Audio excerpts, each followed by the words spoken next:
Well, hello, General Hospital Daily Recap fans. Today's daily recap is for Monday, October the 27th, 2025.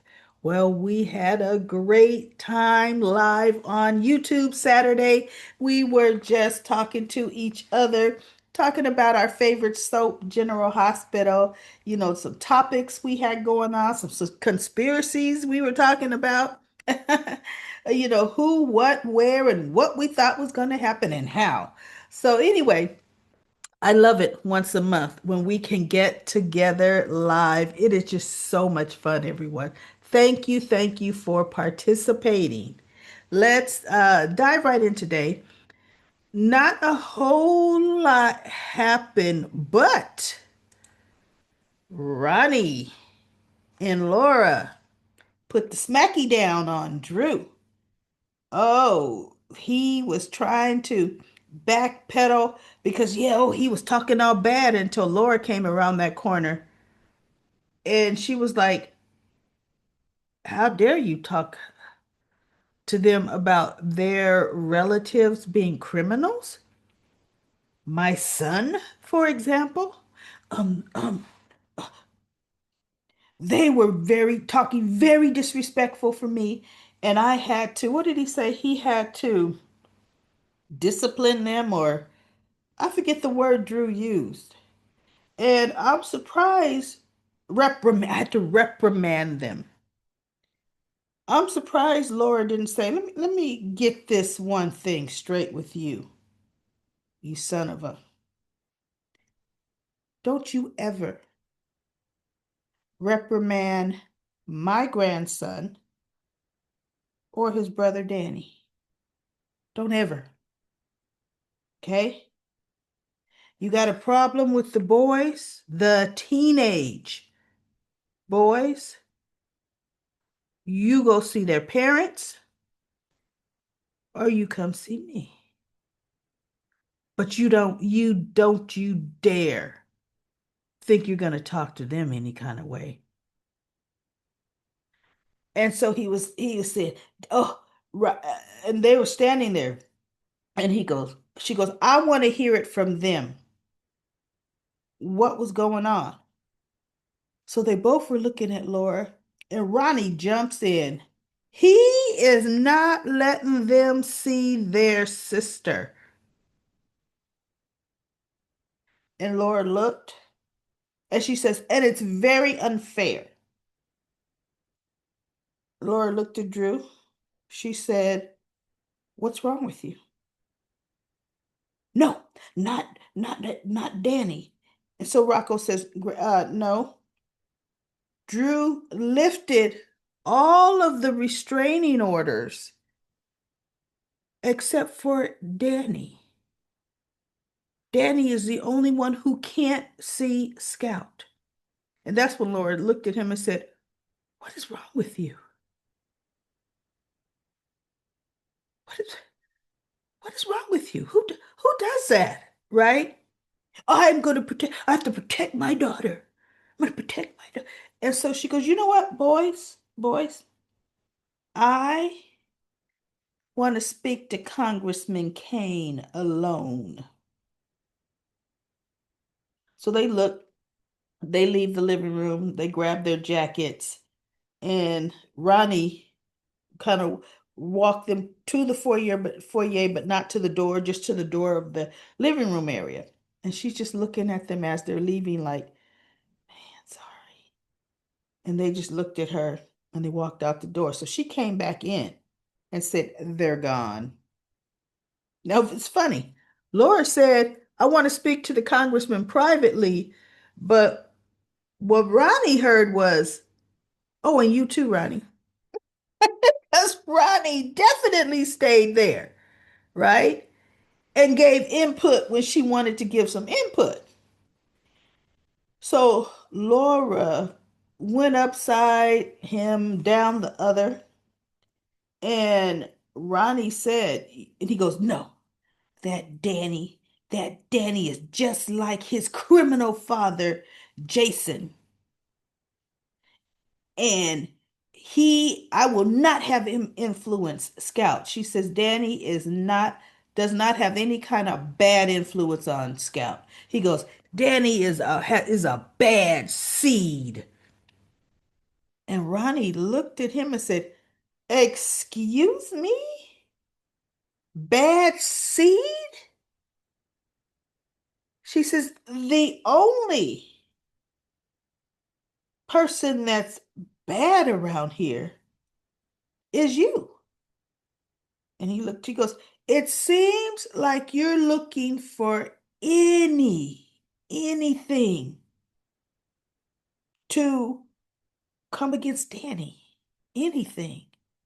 He goes, That's because you don't know everything.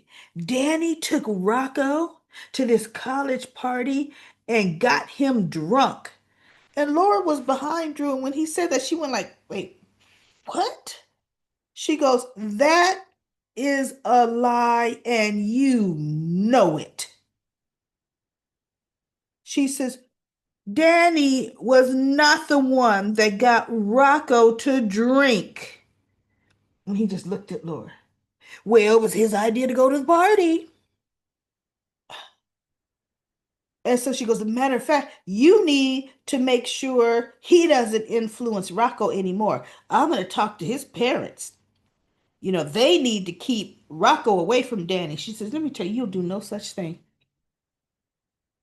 I will absolutely not allow you to weaponize my grandson Rocco against his brother Danny. They are not related. She goes, They were raised as brothers. And in their eyes, they are brothers. And that's all that matters. And so Ronnie said, You know what? I have heard about enough of you. She says, You are not the kind of person I would ever sell this house to. Ever. She says, As a matter of fact, get out of my house. And Drew, as he's walking by, I will. When Sam gets out of prison, and she will, because she's innocent, not Sam, Willow. I will be bringing Willow and Scout back to live here in this mansion. And Ronnie just looks at him, and I thought, wait, what? That would definitely double duper not make me sell it to you. It'd make me sell it to your twin brother just to get under your skin. Right? So he takes his cane and he walks on out of there. I'm telling you, ain't even walking really with a limp. He did everything but flip that cane over his shoulder. Cause see, I don't need one, right? So he goes to the Metro Court and he's whining to Martin, who Sidwell had a meeting with Martin and Marco. And he told him, Look, I've been trying to get a hold of Congressman Kane. He says, regarding Measure C, he needs to step it up. And Martin says, He's been on the circuit, he's been talking about the benefits of Measure C. He has been working really hard. He goes, No, no, no. Sidwell says he's not working hard enough. And you tell him that I need him to get on that. And Martin says, Well, I mean, I could try. And Sidwell looked at Martin and said, Oh, I'm positive the congressman is going to react very favorably to what I'm saying. And Martin gets up like, why would he do that? You know, he don't know, right? The new Sidwell Drew relationship. So Martin goes over to the bar and Sidwell, I guess, goes somewhere because Marco is now standing up by the elevators and Sonny comes in and he's saying, "Good job, Marco. I see you got Nina off for lying about her alibi for Willow. Yeah, they seem to really like you over there, Miller and Davis. Yeah, keep up the good work." And he walks by and Marco's just looking at him. So when his father comes back in, he says, "When is Sonny Corinthos gonna pay for killing my mother?" Isn't he a grown man? He knows doggone well Sonny didn't kill his mother. Look, if anybody did, it's his daddy, right? Changed her meds on her. So, Sidwell says, "Oh, soon. Very, very soon. Sonny Corinthos is gonna be gone and out of the picture for good." Yeah, okay, sure he is. Sure he is. Right? Sonny was meeting Christina. Christina was telling them how Alexis is taking the case, and Drew was holding over their heads to them seeing Little Scout. But he goes, "Okay, well, Willow deserves proper representation, and Alexis is a good lawyer." So Christina says, "Yeah, but you're not gonna like what I have to say next." And he looked at Christina. "She's not gonna try to spin the murder on Michael, is she?" And Christina says, "She's just gonna bring up some reasonable doubt. That's it, Dad. That's it." And he just looks at Christina. And I'm thinking, Christina, she's gonna do a whole lot more. Alexis knows that, unfortunately, right? If it gets to, I honestly believe Alexis is not gonna be her lawyer when it comes to trial. I think it'll be Rick again. Because Alexis is not gonna stand for Drew jerking her around. She's not gonna stand for it. So anyway, um, Sonny just pretty much like whatever. She goes, "Dad, it's fine. Michael did not shoot Drew. You believe that, don't you?" Sonny looked at her. He says, "Look, if anybody had a motive to shoot Drew, it's Michael. And I wouldn't blame him one bit." And Christina's looking at her dad like, "No, but he didn't." That's one thing about Christina. It could be staring her in the face. And if she loves you and she believes you, no, no, he didn't. Right? So now we had what was actually boring. Curtis comes, Jordan calls Curtis and asks him to bring the copy of the home inspection. And he brings it over. And she said, "Because I have an outlet that's not working." A whole outlet, right? And I want to know, was it mentioned in the inspection? Because if it's not mentioned, then the owner's got to pay for this, right? So they're talking and her phone goes off. She goes, "Hey, that's my order of was it Chinese food or whatever?" Yeah, takeout. And she goes down. She says, "Look, I'm gonna go get it. I ordered way too much food. Would you like to join me?"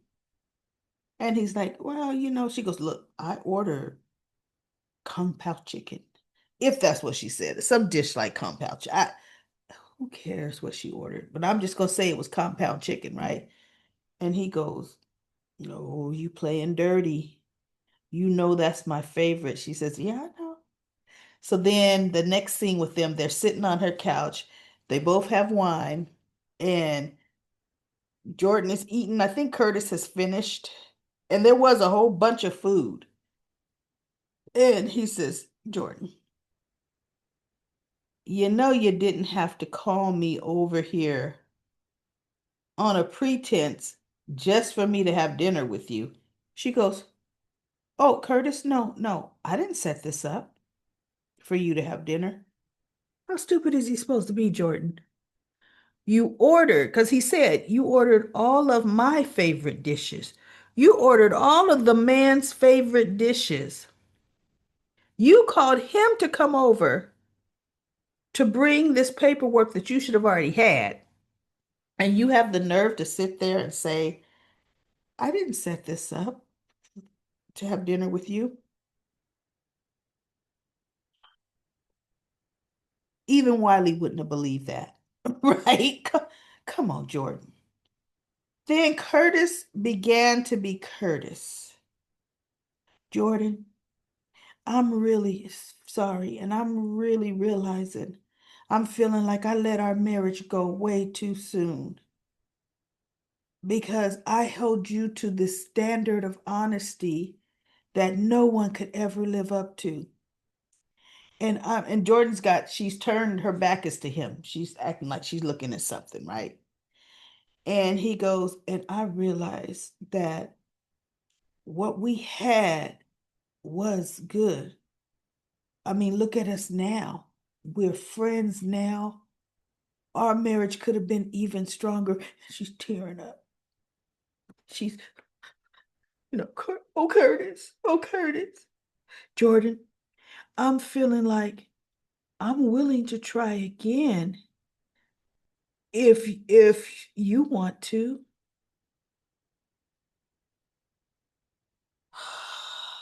So I had a few choice swear words that I was saying at my monitor to Curtis.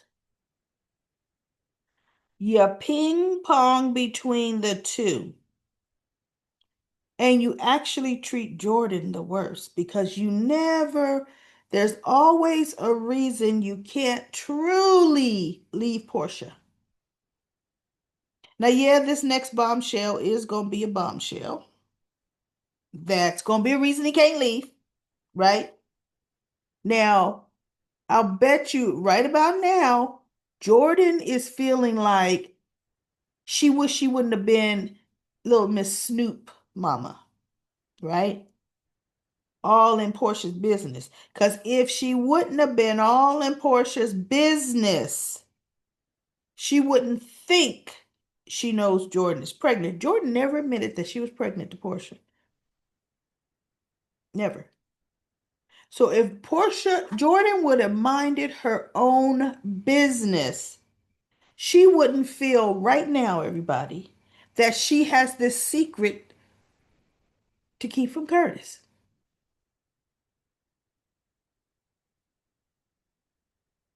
But now that she is all in Portia's mix, now she feel like, because Curtis says, because just even throughout these years, we've had nothing but honesty between the two of us.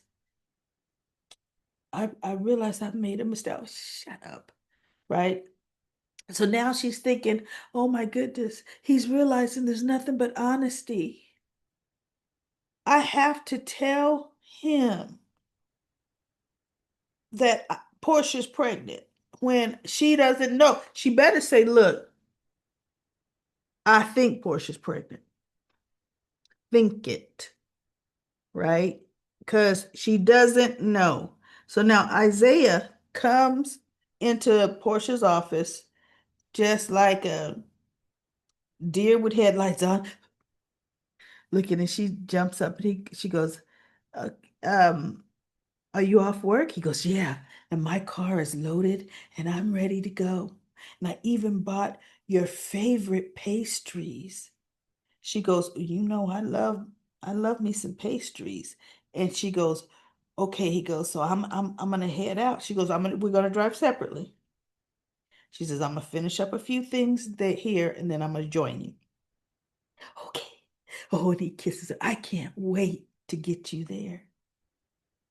As soon as he's leaving, Trina almost walked in on him. And then we had a boring conversation with Trina and Portia. I fast forwarded the whole. I can't tell you what they talked about, everybody, and don't care. Do not care, right? So Isaiah's at the cabin, and I guess it's getting late and late. He's sitting in the chair. So he gets up and he blows out one candle, right? And he hears a knock on the door. So he goes to the door down in the dumpster and he opens the door and it's Portia. I was beginning to think you weren't going to come. Portia looked at him and said, well, I almost didn't. Oh, yikes. Right? But I'm here now. And oh, he pulls her right on in, and they get back into a whole nother embrace, right? We know Jordan is going to tell Curtis, because I even saw it in the previews. Portia's pregnant. Okay, right? So watch, Curtis is going to be calling Portia. If Portia's smart, she won't answer her phone. He'll just have to see me after this weekend because he doesn't know she's with Isaiah. Nobody does. Okay. So, anyway, that's going to be interesting. Now, the part that I don't like, everybody, Emma and Gio have decided they're moving right full speed ahead now on the Dalton situation, the elusive Professor Who situation. She goes, and now mind you, Danny and Rocco are back at Bobby's. They met with Charlotte. So sitting there with Charlotte. And they're all talking. So she goes, we're gonna need some help with our plan, a distraction to get in. And she goes, and I know just who could do it. So they look over the table at the little threesome and they go over and make the proposition. We're going to get proof. We're going to get pictures that Professor Dalton is illegally testing on animals, because at the pool side, Danny says, look, if I can help, let me know. She goes, did you mean what you said about helping? He goes, yeah. And Rocco said, me too. And Charlotte said, illegal testing on animals. I like animals. Count me in. I smell disaster, everybody. Disaster. Somebody, because she goes, oh, no, all you guys are going to do, you're going to do nothing illegal. All you're going to do is distract the guards. Oh, okay. Hmm. We're going to distract guards while you illegally break into a lab. In what universe is that us not being accomplices? That's like, okay, I'm gonna be outside the bank distracting the bank guards while you go in and rob the place. I won't be doing nothing illegal. You doing illegal. How stupid was that? They are going to get in trouble. And I'm hoping it's not Danny that gets caught. Because, see, that puts another nail in Drew's coffin. I was just like, oh no. Gio hasn't learned. Why would you two young adults involve minors? Lord, I'm not looking forward to that, y'all. Not looking forward to it at all. Now, last but not least, the conversation with Lulu and Nathan. Summed up in a nutshell. He was saying, she goes, uh, Lisa Obrecht, we have strict rules on when she can see Rocco, and it's only on my approval. And Nathan says, well, to my mom's defense, we all kind of thought you knew where Rocco was. Because even after when I said I could take him home, Rocco told us you were coming to get him. And she just looked. Oh, yeah, your son. Your son lied. She goes, Rocco is lie. He lied to all of us. Are we sure Britt didn't put him? He goes, no, no, my sister did not put him up to it. She didn't even know we were going to have dinner. We ran into her at the Metro Court. She was at the bar and I invited her. So she goes, oh, yeah, how convenient. And Nathan just looked at her, right? And he told her, well, he thought he convinced her to lay low, just wait for Rocco to tell her. He goes, I think he's going to tell you because he seems like a very upfront, sincere young man. And let him come to you and tell you. She says that's what she was going to do, but we know Lulu never does what she tells you she's going to do. She'll tell you one thing, go out and do the next. So Charlotte was telling them when they were sitting there with Danny that you need to tell mom that you had dinner with, Lee with Dr. Obrecht, Britt, and Nathan. And he goes, no, I don't want to tell her because I know how she feels about Britt, and it hurts her to hear me talk about it. So no, I don't want to hurt her. And Charlotte says, no, you need to tell her. And remember, my father says you should stay away from Britt. And he goes, I don't know what I'm gonna do. Okay, Rocco, you do you. You 100% do you. So anyway, I did get all the Comic Corner voice line videos up from last week. Thank you so much for participating. I'm not going to do Comic Corner today. I'm going to do it tomorrow because we talked a lot about last week on the live YouTube. So we covered a whole lot of ground there. So I will be back tomorrow with another daily recap of General Hospital.